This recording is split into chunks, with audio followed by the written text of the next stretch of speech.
All right, we've got Cian Fahey with us to talk some NFL. He's wondering which cameras he's supposed to talk to. The one with the red light, but it turns out all the red lights come on at the same time. George said look into his eyes. Hey. This is a dark period for the NFL, is how they describe it. Everybody goes on holidays for a couple of weeks. And sounds so sinister. Well, that's the point I was about to make. Anytime this happens, bad stuff happens to NFL players getting in trouble. It does. Historically, you're right, but we just haven't had that much this year, and that sounds like a terrible thing to say because Tyreek Hill is obviously in some serious trouble, but I'm talking about the overall quantity rather than we haven't, a couple of years ago we were talking about this beforehand, there was an arrest every couple of days or every day, and we were actually celebrating the days where there weren't arrests. And this year it's been relatively quiet. A couple of a Saints player, David Onyemaya, someone whose name no one's going to know or really care about, he got suspended. It was for drugs, it was for PEDs, I think, and there hasn't been that much violence or that many arrests. Ezekiel Elliott's in trouble for something. It might not be actually in trouble, he's just having a meeting with Roger Goodell. We'll find out, but so far it's been relatively good. I'm sure as soon as we say this, something big will happen. I think if you get a meeting with Goodell, it's like we're not going to do that much here, but I'm going to be the paternal figure in your life, and look, I'm very rich, It's also the fact that he's been in trouble before. It's one of these things, like with Martavis Bryant and Josh Gordon, as soon as you're in any trouble with the NFL, they keep you on such a short leash. Yeah. Which is unfair a lot of the time too. Well, in Josh Gordon's case in particular, he's been done for smoking weed and drinking beer. Yeah. Which is legal in very many places that football is actually played, and it turns out that... And to be honest, the NFL is probably going to end up being in a situation where that becomes legal too, and then you're going to look back on our recent history of guys having their careers ended and cut short because of a rule that no one really believes in.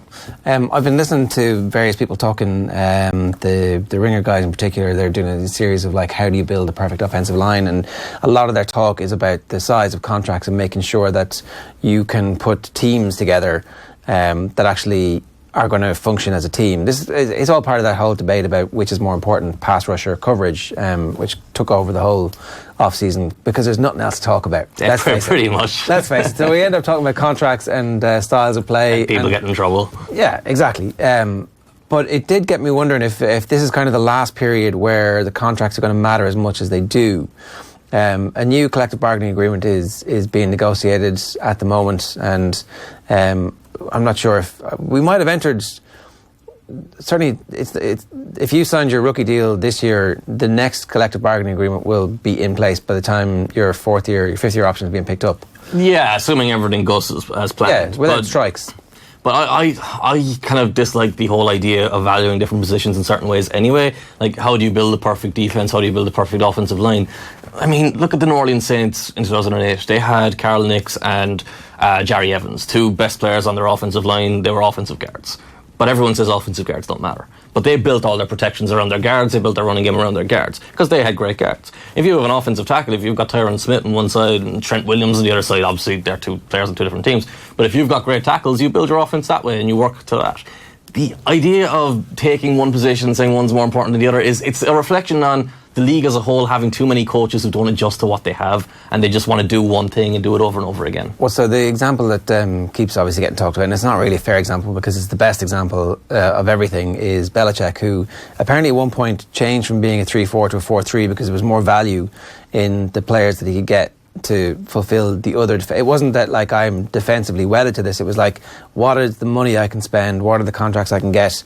Oh, I can get 4 of those guys, and actually I can just flick this around. And Belichick's always been a master at that. He just recognises who's good and who's not. And how can I set it all up and make it all into one formidable unit? I don't need one individual star. I just need guys who work properly. The example I would go to is Dick LeBeau. 10 years ago, had the Steelers defense for I think 12 years, and 8 of those years it was a top 5 defense. And part of their greatest strength, obviously you talk about James Harrison, you talk about Lamar Woodley, you get Troy Polamalu, all these big name stars. But a big part of their success was a guy called Aaron Smith, a guy called Brett Kiesel, and a guy Casey Hampton. Casey Hampton was a first round pick, but he was a nose tackle. That means he was only there to stop the run. He was 6 foot, 350 pounds, which is 23 stone, something like that, something insane. And then the two guys on the defensive ends on either side of him were players who weren't great pass rushers, weren't dominant run defenders, but were able to find this gap in between where they were brilliant at both in certain situations. So LeBeau found these guys who were being undervalued because they didn't fit the other defenses and put them into his defense and got all this value out of these 4th, 5th, 6th, 7th round picks and were able to maximize the value of the team. In terms of Belichick doing that, take a guy like Kyle Van Noy, who was a failed player in the Detroit Lions, who became a key player for the Patriots, and they use him off the ball. They use him kind of more in between the defensive tackles rather than an outside linebacker playing on the edge, because it works more to his kind of ability to break the offense down, anticipate where the ball is going, close to it, and play in coverage. So he's recognising someone who's being misused in one place, taking him for cheap, and putting him into a proper role, and that's been the key to Belichick's success. Well, so that goes back to his motif about not seeing what players can't do, but looking at what players can do and focusing on that. So in the draft room, for example, or whenever it comes to free agents, it's like, well, what can this guy do in my team, as opposed to, well, he can't run fast enough, or he's slow in the turn, or he doesn't get any interceptions, or whatever. The nonsensical. So they're obviously nonsensical examples of what they would really be looking for, but it's more like, oh, okay, I see he's got this type of thing, and he can do this thing, and he can do this thing as well. So in situations, I can put him in there and he'll do that thing. I think the best way to explain it is if you look at his cornerback usage and his rotations and how he plays cornerbacks. It's not, I've got Stephon Gilmore and I've got Eric Rowe, or whoever it is. Eric Rowe's gone now, but whoever else is there. Malcolm Butler's been there. All different guys have been there. It's not, these are my starting cornerbacks. These are my guys who are going to play like they will be with the Seahawks. The Seahawks have 2 starting cornerbacks. One guy plays there, one guy plays there, and that's it. Belichick will give his specific cornerbacks specific players assignments each week. He will also have players in his starting lineup who will be inactive the following week because of the type of receiver they're going against. Yeah. If you're Stephon Gilmore, you're probably going to play every week because he's their top player, he's their most talented cornerback. But even him, he has to have a specific role. He works when he's playing outside the numbers, when he's got the sideline next to him, because he can lean on guys. He's got that big upper body, he's strong, he's stout, he's not that good moving side to side. So if you get him on the inside, so this is all offensive coordinator, defensive coordinator battles, you're trying to move guys around and pull guys into positions they don't want to be in. If you get Gilmore on the inside, a guy like Curtis Samuel, who is an okay average slot receiver, can make him look foolish like he did last year. He made him fall over on an out route because he was able to threaten inside, break outside, because he's built a different way. Gilmore's built over a bit like Richard Sherman, and Curtis Samuel is down here working, moving quickly side to side, and Gilmore just can't keep up with that. Belichick has always been better than anyone else at keeping guys in those specific roles. Patrick Chung, the strong safety for the Patriots, been a valuable player for them. He was a valuable player from his first stint too. Went to the Eagles in between those 2 stints, got benched pretty quickly, was asked to do too much that he couldn't do. Belichick brought him back, put him into the same role again, and he was effective again. So he just knows these things a lot better than other people do. And so that's why is everybody not that good at being able to assess what the skill set of another player is? Because when you look at the evolution of coaching, and you think about every small town in the southern states having a full-time professional coach looking after that team, and you think about how well that coaching infrastructure exists, why can't they accurately say, well, this guy who's on his third-year contract or third contract and is just going to get veteran minimum, I can use him, and I can trade a 7th-round pick for this guy. Why does that happen so much that this value is overlooked? Well, my general belief is NFL people, NFL coaches and GMs don't necessarily evaluate the individual player as much as they evaluate the success that player has on a team or the success that team has. I think the best example of this is Nick Foles. The Jaguars just paid him $88 million. Doug Marrone and Tom Coughlin are there in Jacksonville. They're making the decisions on quarterbacks in Jacksonville. When they took over for Jaguars 3 years ago, Nick Foles was available for free. He had a vet minimum, could have picked him up. His skill set hasn't changed, his performance hasn't changed. But because he won his Super Bowl, they wanted to pay him $88 million. Now they've got the fourth worst quarterback in their division, and they're paying him $88 million to do that. I also think the culture of the NFL is this idea that no individual is bigger than the team, and how that translates itself for coaches is my scheme is more important than your individual ability. So what I believe is the way to win, how I've become, or how I've risen through the ranks of high school, college, or being an assistant coach, or being a top coach, is with my scheme. So I believe that my scheme is the way to move forward. You have to fit into my team or fit out of my, or you have to fit into my scheme or fit out of the team, and that's an ego thing. And for Belichick, who is often criticised as being this egotistical guy, the one thing that proves he doesn't have a huge ego, while he is kind of stringent and strict with his players, he doesn't have a huge ego in terms of questioning himself and changing what he believes to fit the guys on his team. Yeah, I think the great schemes, the ones that create space for, so from an offensive point of view, the ones that create great space for fairly mediocre players. I'm thinking here of Kyle Shanahan. It always comes back to the 49ers. I'm sure that Shanahan has a big ego, but equally, his scheme, the whole point of his scheme is so that anybody is interchangeable in it. And he understands the individual skill sets to the point where he can elevate those and make them even better within his scheme. That's the point of his scheme. He also understands what fits in his offense. Like, this is coming back to this idea of what's more important, coverage or pass rush, or what's the right way to align, or what's the most valuable position.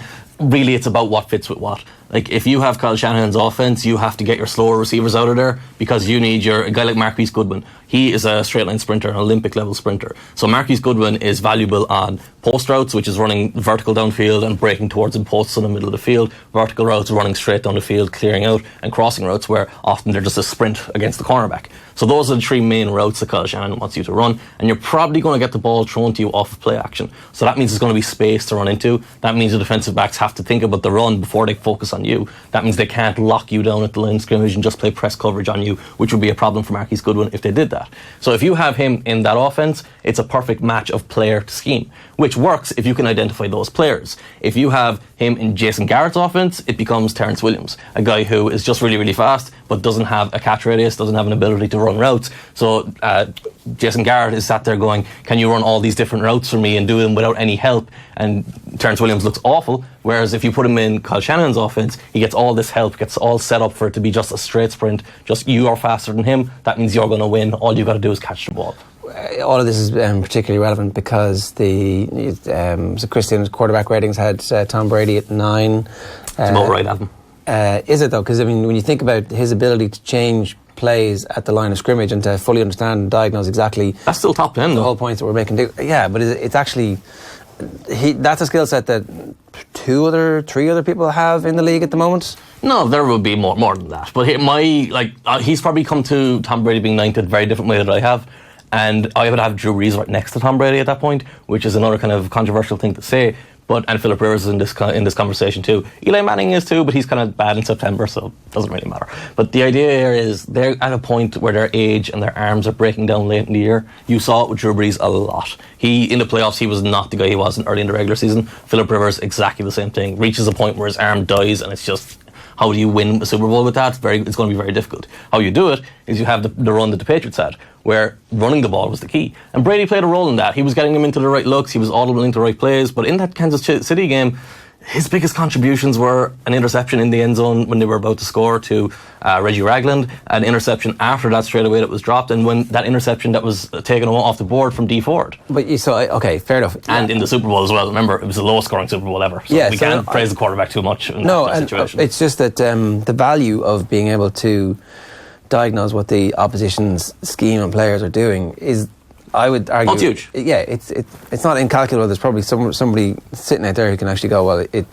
wins over. It's huge in a situation like the Patriots where they will do all these multiple things, but it's not as important for Kyle Shanahan's offense, because what Kyle Shanahan does is we have a very specific way of playing, and we're going to run and we're going to set up play action, we're going to do this and this, and Kyle Shanahan has these options built into his offense. So the quarterback has a very simple thing, like they're called package plays. So it's a called run play, but the wide receiver on the outside is going to run a slant route like it's a normal passing play. So the quarterback only has to look at the alignment of the cornerback. So if the cornerback is outside and there's space inside, so he knows he's running a slant, he can just throw that quick pass. That's the only read he has to do. It's not complicated. You and I could do that.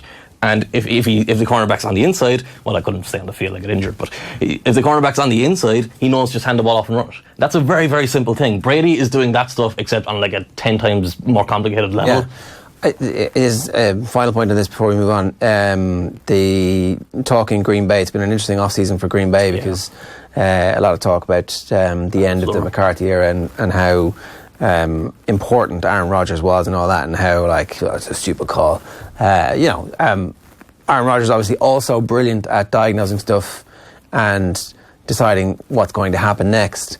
And his current coach, who did his Achilles and who might be hobbling around the place, is like, we don't really want Aaron to do that at the line of scrimmage. This is all happening publicly as opposed to behind closed doors, which is mad. Yeah, and it's going to be a hard thing to go to Aaron Rodgers and say, hey, this guy has been an offensive coordinator for 1 year. He's like the same age as you, and he's not exactly got a track record of success. Like, he didn't exactly have a great year in Tennessee with his offense. No. But he's in that Kyle Shanahan mold of, I want to run the ball and build off play action and throw the ball. I think you'll figure that out with Aaron Rodgers. It'll be better than Mike McCarthy regardless, because Mike McCarthy with Jason Garrett were amongst the worst coach teams in the league. But I think the bigger key there is the talent around him. Like, he's going to be throwing to Marcus Valdes-Scantling. He's going to be throwing to Equanimous St. Brown. I don't know why they have such ridiculously named receivers, but they do. And they've got Jake Crummerow as well, who's another receiver there. Those are largely unknowns. There's some talent there, but if they don't get good enough to complement Devontae Adams and Jimmy Graham's still there, tight end, if they don't get good enough to be the secondary options, it's not going to be a good year for them. They've got a good run game, though. I think they're going to be okay. And I think if he's fit for the whole season... When it's Aaron Rodgers, you're always expecting something good, at least. Yeah, because there has to be a second coming of Aaron Rodgers. It's getting to that point now where he's been the best QB in the league for such a long period of time and doesn't have a second ring to show for it. That's all Mike McCarthy. I'm absolute on that, because he is that bad of a coach. Okay, let's just do a quick recap of the off-season in terms of the winners and losers. Who at the moment do you think are the team who have won the off-season and who are best placed heading into the new season? In terms of best place, I actually think the Falcons are going to be the best team in the league. It's kind of cheating though, because the only reason they got higher draft picks and the only reason they had all this ability to build on a foundation this year was everyone got hurt last year. So like, they should have been a playoff team last year. They should have been a deep playoff team last year, but they lost Deion Jones. They lost their free safety. They lost their strong safety. They lost everyone. They lost the spine of that defense. And I feel like the big key there is they've added 2 rookies on the offensive line. Christopher Lindstrom at right guard is going to be an outstanding rookie. I think he's athletic, he's controlled, he's very aggressive, he's strong. He can fit into any different running play design you want. He can move laterally, he can advance downfield. I think he's going to be a really, really good player from day one. I'm kind of a vaguer idea of what the right tackle's going to be, but they believe he can start day one, and I feel like that'll help. And they've also changed their offensive coordinator to Dirk Cutter, who I think is a big improvement over what they had. So Matt Ryan has worked for Dirk Cutter before, so there won't be any kind of transition back for him at least. You've got Calvin Ridley, you've got Julio Jones, you've got so much talent on that team. I feel like they're kind of, maybe not, like, it's hard to say the best team in the league because people will get hurt again and you don't know who's going to be healthy or whatever, but I feel like they're a team that's going to be overlooked all year. Okay, some other teams we should talk about. The Browns obviously had an incredible hype off-season. Has it been successful team building? Have they just bought everything good in the shop? I mean, I'm trying. If you're not a huge NFL fan, the only way I can explain the Odell Beckham trade is if someone took Cristiano Ronaldo and traded him for Jordan Henderson and Gino Wijnaldum. Like, not bad players you're getting back, but you're giving away probably the best player in the league, or at least one of the very best players in the league, and all the off-field stuff to me is largely overblown. Yeah. The offense they've got right now is just stacked. Like Baker Mayfield, I don't know, I'm less optimistic on him than other people, but he's got so many weapons around him. Nick Chubb looks like a great running back. Beckham, we know, is a superstar. Antonio Callaway is a big deep threat across from him. David Njoku is a phenomenal tight end. He is going to be a mismatch problem all year. And the funny thing about this, I'm talking all about their offense, and defensively is how they won games last year. That defense is terrifying. Myles Garrett is going to be one of the best players in the league pretty soon. And this is all, like, you stacked up all this talent. You got Denzel Ward there as well as a cornerback, but you stacked up all this talent because they lost on purpose. And Sashi Brown lost his job for it, yeah. But this is the benefit of it. Now they're clearly the most talented team in the AFC North. He and all those players that you're talking about, with the exception of Beckham, are like 24, 25 and under. Yeah. Even Beckham's like 27, I think, at this stage. Is he even that? Yeah, maybe not. The Raiders are going to be on Hard Knocks this year, so a lot of people are going to be learning a lot about what John Gruden is like behind the scenes. I mean, they too went shopping. I mean, what are we going to learn about John Gruden? He's been on TV for the last decade anyway. Yeah, but this is going to be a bit different, isn't it? Probably, but he's a bit crankier, I think. This matters now, because this is his reputation, this is his legacy. He was a Super Bowl winning coach, had a great job on TV, had that quarterbacks thing where he was like, always had tape on all the good QBs whoever came through, and now it's win or lose. I think I'm the wrong man to ask about John Gruden's legacy, because anytime anyone says his name, all I can think about is him drawing hand turkeys during Thanksgiving broadcasts. They've made a lot of investments, not necessarily great investments, but they've made a lot of investments. I feel like they're going to take a big step forward over where they were last year, but that means going to being like a 6-7 win team. And the big miss for me wasn't the free agents. Like, Antonio Brown is obviously phenomenal. Pay him whatever you need to pay him. He's a great player. Hopefully he doesn't blow up the locker room, but he's a great player. The big misses are Richie Incognito is ancient. I don't know why you're bringing him in to replace Kalichi Osmele. Fonte's perfect. Literally, I've never seen in my life a football player just walk around the football field, and that's what he did for the Bengals last year. I don't think he's going to play much. He can't. If he does, the teams are just going to target him over and over and over again.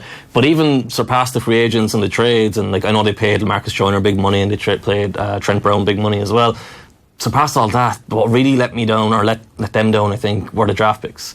Like Cleveland Farrell, who they took 4th overall, is not a pass rusher. He's a run-stopping defensive end, which is not a valuable thing in the NFL.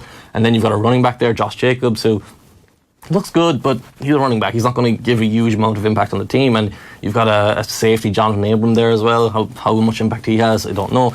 I think there'll be a team that takes a step forward, but taking a step forward from where they were isn't really saying that much. Okay, the Patriots, are they a bit screwed? Is this just, I mean, this thing has to come to an end at some point? I think 12 months ago I was talking up the Miami Dolphins, so although I was right until Tannehill got injured. I'm not going to do this. I think they really got a coup with N'Keal Harry. That, like, I love Marquise Brown, but Marquise Brown is who went above him. He went to the Ravens. Marquise Brown is like 170 pounds, 5'9", 5'10", and is coming off a Liz Frank injury. And a Liz Frank injury is basically your foot exploding.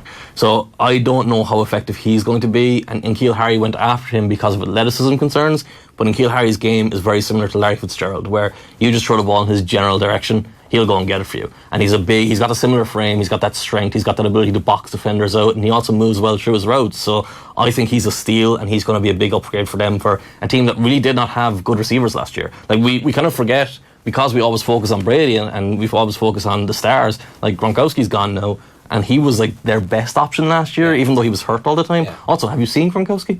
He's so skinny right now. There's no chance of him coming back.